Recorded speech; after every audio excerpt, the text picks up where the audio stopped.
I thought I was done with this part, but two great fighters. When I say great, I mean every time they go out there, they produce. Tank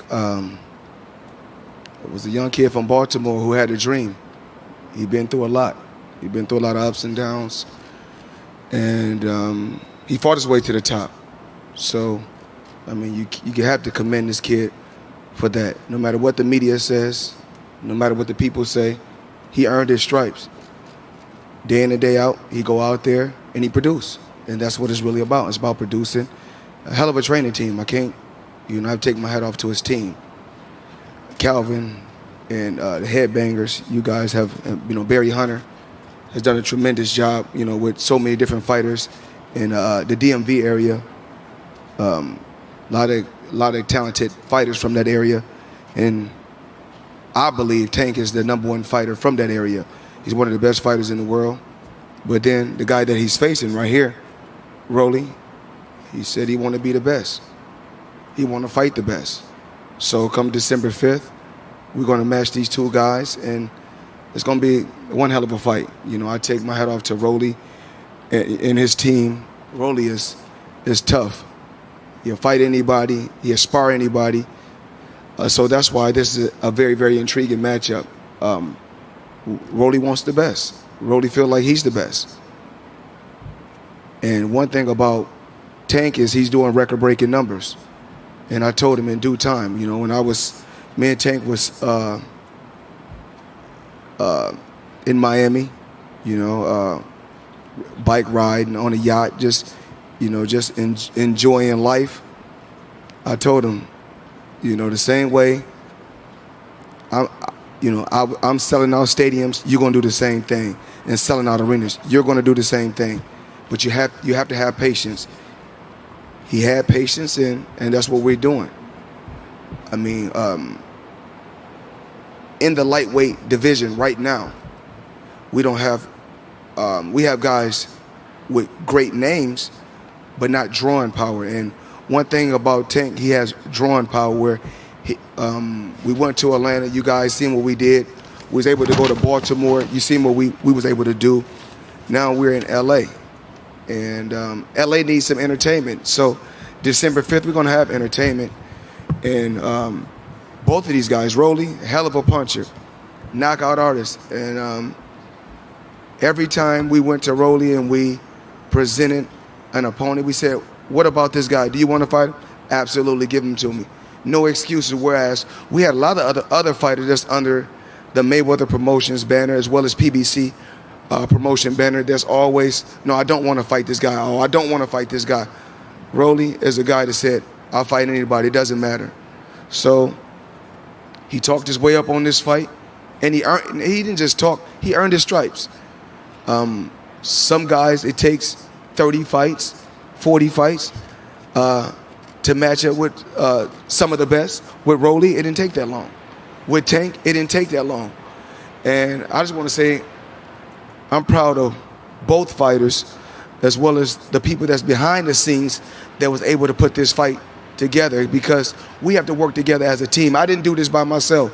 Just like for me to get to where I got to in my career, I didn't do it by myself. So I have to commend my team and everybody that's behind the GTD promotions that's working with Tank. And that's the ultimate goal for him, to build his brand. So I take my hat off to GTD as well as Showtime. I commend Showtime. When I first got with Steven, I told him that I would make Showtime the A side. Even though this is Showtime pay-per-view, I was able to change the sport of boxing. And so I'm happy that I was able to get involved with the sport and change it and take it to that next level, to whereas their other promoters was upset because I believe in the fighters getting the lion's share, not the promoters. Whereas years before I got in the fight game, they was taking advantage of fighters, and the promoters was getting majority and a bigger share of the pot. Now I'm involved, and I truly believe in fighters getting a bigger share and fighters getting the most. I had my career, so I don't have to talk about what I can do or what I've done. It's all about Gervonta Tank Davis and Rolando Rolly. These guys are tremendous. I'm happy. I want to say, Leonard, I take my hat off to you. Doing a hell of a job. When I'm traveling around, when I'm on my jet, traveling the world and doing other things and getting involved with other businesses, somebody still has to run the day-to-day business for Mayweather Promotions. That's what these fighters don't understand or these fighters don't know. Tank is the same way. Tank can fight anybody. He's the same way. When I'm in a boxing gym, we're in the gym training, it could be a light heavyweight. Tank like, oh, I'll box him. No, Tank. But Tank, I take my hat off to you. I'm proud of you. We still growing. Nothing happens overnight. You still growing, and you got the potential to surpass me. In due time, we'll see. The ultimate goal in boxing is for records to be broken. I never got into this sport to knock another fighter, to talk bad about another fighter, meaning, of course, when you're building a fight, it's good to see all that drama. But what I'm talking about, far as any other legendary champion that was before me or any champion that's coming, y'all get to that. Relax, y'all get to that. So it's so many legendary champions that paved the way for me to be where I'm at. And I commend all the champions before me and all the champions to come. Do I want to see my records broken? Absolutely. I'm not like that.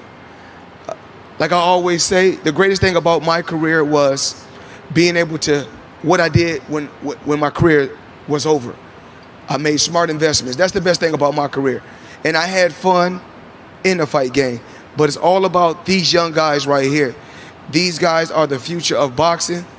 And like Leonard said when I was in the back, Leonard said he don't see this fight going the distance. Neither does I.